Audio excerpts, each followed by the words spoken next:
Takat 2017 Ginimbi failed because the soldier love failed for heaven and they qualified for heaven. But the Prophet Madungwe now comes back. They've qualified for heaven. Does God of confusion? No. God is not of confusion. It's not like the Bible. The Bible contradicts itself. No, it does not contradict itself. Even the Prophet Madungwe does not contradict himself. All right. They failed to qualify for heaven. And Ginimbi na soldier love. Then, but during eye to eye with God, Prophet Madungwe asked the one question to God. God, you send me to preach to the people so that they are saved from entering into hell. But now, munakanditerera anobapinda heaven. Saka even chiro afa, can I not have that power to save him from hell to heaven? Because panika munhu akamira kuti hell and heaven. Ndikamuparizira akanditenda inini ndamuseva hell. Ndamuseva. Because ndaisa effort. Can I not put another effort to save these two guys? Zandakambo professor they failed to qualify for heaven. We argued, we wrestled with God eye to eye. Kushikata agree. I cannot be a bad prophet. I'm there to save people. But ndoita sokuti ndakundikana Prophet Madungwe. Pozi munhu akaenda kuhekura kuti wakundikana. You have failed. So they got no Mari. How can I fail? So for the sake of my reputation, I cannot fail. Let not these guys know how to change your mind. We wrestled with even the Bible, even Chikutora Saka Vabviswa saying. Vanvaru. Zvinoita kuchinja kwemunhu. Kanzi yese zvinoita. Jesu anoti ndindine makizi life of death wandanda anoenda andidika but what I did let Jesus Christ was brought andidika then after brought but what I toda kuzati zvinhu zvakamira sei then heaven was explained andidika kanzi right paradise yacho inonzi hall of holies inonzi holy place andidika ine ma3 segment then the last part it divided into the part yacho andidika pane the lower part inonzi the grace land andidika the upper one the upper one ndoinopinda vanhu vari nani then the lower one ndoinopinda ivavo sezvakaita mbavha yakanzi najesu ndendineo nhasi kumuchinji paparadise ndendineo paradise pamuchinji kwaye andidika kukanzi nhasi ndendineo that thief yakaenda kulower part of the grace andidika apinda negrace hall of holies kunopinda naProphet Madungwe vakaita mabasa chaiwo vakafamba zvakanaka pamberi vanapo vanoti njarwa kurwa kwakanaka andidika vana Enoch ndoinopinda kuhall of holies vamwe vane mabasa revelation anoti chatongwa according nemabasa. So according nemabasa it means andika mwenomwe saka vane malesa basa ndoinopinda kuchi saka ngati right saka let us transfer them right now as we are speaking saka ndabva here but this discussion and they will transfer it automatic after that result tanetsana. So Ginimbi is now in the heaven but kulower one yegrace andika not yekuti wakaita mabasa kanaka sezo was vana vasangani even Jesu anoti some in the belly andika of Abraham achireva uchinzi heaven vamwe vari mubelly vamwe vari zvakaita munhu Jesu achipa the parable kuti vamwe vari kumakumbo vamwe vari mudumbu vamwe vari saka ndo zvakaita that structure kune vanhu vari ku hall of holies andika ndo vanhu vari padhuze naMwari andika ndo vanhu vari kudhuze naMwari zvakafanana na VP ndiari padhuze na president every gender meeting andika na defense secretary zvichinda zvidzika vana MPO koita member ma ministers ake kozoita ma member of parliament kozoita councillor cannot just go direct kuna president ED vachingosvika andika vano pa MP ndiwo unosvitsawo andika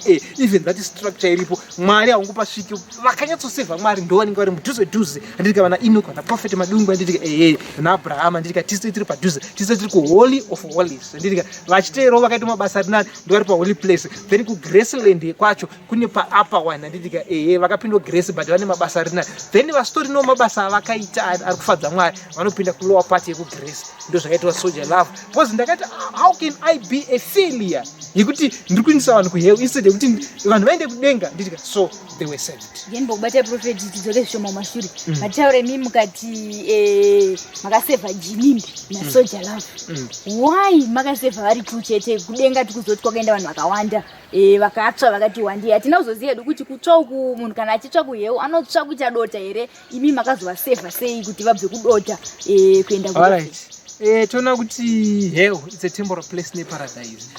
Hell in a little fire to torment so that angogaro zvakanaka. But hakuna vanhu kana vazo judge pa white throne judgment vanoenda inonzi lake of fire. Read the book of Revelation vanhu panonzi people they shall be thrown into the lake of fire.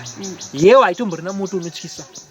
But malevels futi anosiyana sezvandataurawo kwanditika vakanyanya kutadza futiwo vane kafaya kari nano kuti vangona kaliti torment anditika zvichiendawo zvakadaro vakatadzawo zvazoti vaimbostrivewo but vane zvivi zvishoma anditika ndo vanopiwa kaliti faya kekuti anoita sekuti hana chaari kunzwa but ane chaari kunzwa anditika saka vanhu havaburn into ashes but kulake of fire ndo kuchazo after earth destruction. Revelation chapter 21 vanonzi I saw the new earth and the new heaven ichiuya anditika ipapo ndo pachazobviswa vanhu kuhell vanoenda kulake of fire anditika uko ndo kunekwa nemoto chaiwo anditika wekuti unenge uchita kurira mheri ikoko saka vakomana vanga vari kupa ava vari kuhell but zvinova vako vanga vasiri kufire imweya here. Alright, ipapo handikwanisi kuzodeclarify more pose I'm not allowed kuti vava vari which position in hell anditika but ndongokwanisa kutaura kuti they were only saka that one anditika even earth ichato destroyed where the new earth anditika ichazoreplace this one ikoko anditika saka vanhu ndokwavachazoenda ku new earth and the new heaven anditika ichareplace this earth and heaven ndokwavachaenda lake of fire saka planet ichazvimiriro yega futi zvanditika ndo structure yatinenge tinayo iyoyo saka ndo zvakaita then this is not the first time anditika 2017 futi panana Brenda Fashion na Tungai Moyo nani they were also moved after Jesus Christ the title the help preaching tika escort as the heavenly army anditika kataura ma names 5 ana Gaddafi Brenda Fashion nana anditika ndo vanatakataura ivavo futi they were saved anditika so I'm doing my best anditika sometimes do you know why ndichita go for those guys I do not go for lesser things anditika why because do you know kuti David ainzi weight ya David yairema according nevanhu vaiuraya strength yake anditika weight so achinzi onorema vanhu vanga bozi vakauraya so toona kuti ini ndikatendeutsa a celebrity nhasi anditika zvana ipapa I rested with the God kuti Ginimbi adhuka aendo anditika zvinotendedzwa vanhu vakawandisa than kunoparidzira mene chimunhu chiri pasi pemuti apa anditika munhu wana asina zvanozikamwa anditika so for the kingdom of God to benefit anditika even my politicians vanhu vekuti akanzi atenga zvononzi that greatest sinner Sazake that's why Jesus Christ akachoose munhu wamofungidzira kuti hadeserve anditika that's why even you see kuti nini I meet even munhu wanofunzira kuti haatoimbi gospel unondona ndinaye anditika ndichitotaura naye anditika shori kana kumusic yake anditika boss I go kunyona musika boss ndikuzati ndikanobata munhu akanona ndiko baba uri profeti variko unonzi but murume aitira zvokudenga rigari bona kuti zvokudenga zvakamira sei ndikutsvaka the followership yemunhu iye anditika because I know kuti that person ane a lot of followers saka evangelism we go kune vanhu vakawanda zve anditi nganoparidzira munhu wanera apa I go kana nesekana pana vanhu 10 million apa anditika obvious kakuti the word I must spread kuvanhu vakawanda panguva diki anditika ndotondozvipa vanhu vakawanda saka vhali yako kana ikandikurumidza kundatrakta yawa ndinoenda chimhanya kuti ndiite something anditika malesa one vachaparidzirwa nemalesa one chinda inini I try vanhu vahomba ndizava napresident andika kumbosvikewo munhu wese zvichirwa nenozvo nestandard randavanawo ndamunhu mukuru vari vavaraamikomanda aiwa zvimwe zvinhuoka handichangowariko pasi pemuti ndinotiwo zvimwe zvinhu zvinoenderanawo nelevel sa even amikomanda pandinotendeutsa munhu wanu ndezanda tendotsa vanhu million anditika ipapapa taita resudi nyaya Ginimbi is now in heaven anditika toziva kuti tiwozve aiwa zvika mavolumes edu anotendeka but the Bible says panotendeka munhu wani kudenga kunofara wati mo ndikatendeka bozi pana Ginimbi ndogona kuwana vanhu 20 vanotendeukawo anditika vandoti saka Ginimbi akazorangariro ninoregawo ndinamata anditika chiringana even 50 pandikatora munhu kuti nhasi ndikasvika ndikati kune munhu anonzi Zulu anditika ndiani anotendeuka hapana anditika ana munhu wani wandowana anotendeuka anditika panhasi ndikati ndandina baba Harare vanotanga kuti but ngatimbotendeukayo anditika nandina chapraise ngatimbotendeukayo anditika vanhu vatotendeuka saka I go for the bigger numbers anditika because ndiri kuda kuti vanhu vakawanda vatendeuke vazive Mwari.